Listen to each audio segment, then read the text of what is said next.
Natural na po sa aming mga nakamotor ang sumingit-singit dahil kaya po kami nagmotor ay para mapabilis sa aming biyahe. Ang number one mindset mo lamang ay huwag kang mang-aargabyado ng iba kapag nasa kalsada po tayo. Iyo yan eh. Kasya yan, basta Mio. Uy, salamat po. Thank you po, nakita ko yun ha. Sana all ganon.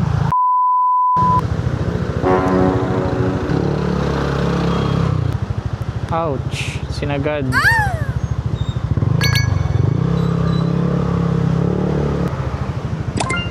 Pasingit po.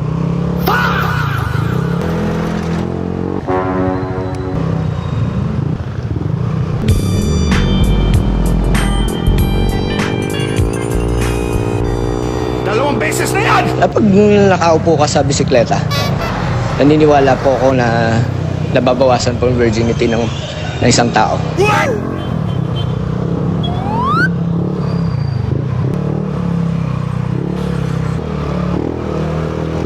Upya, Metro Manila pa ah.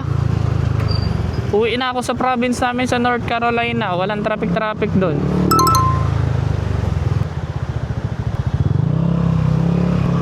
Makikidaan po, makikidaan lang.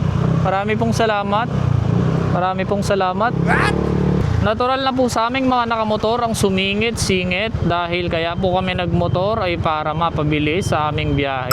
Ang number one mindset mo lamang ay huwag kang mang-aargabyado ng iba kapag nasa kalsada po tayo.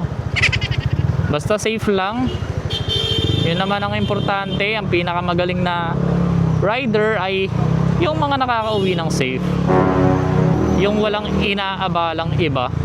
Hindi nang kakat sa kalsada, gumagamit ng signal light. Kaya ingat po tayo mga kababayan ko. Tayo ay dito nagagawi sa Wakali. Sir, marami pong salamat sa pagpapago.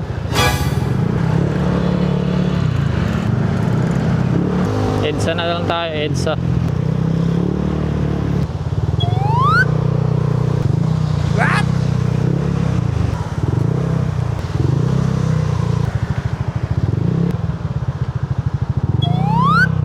Kasya yan, Aerox yan eh. Mio yan eh. Kasya yan, basta Mio. Uy, salamat po. Thank you po, nakita ko yun ha. Salamat po. Thank you po. Sana all ganon.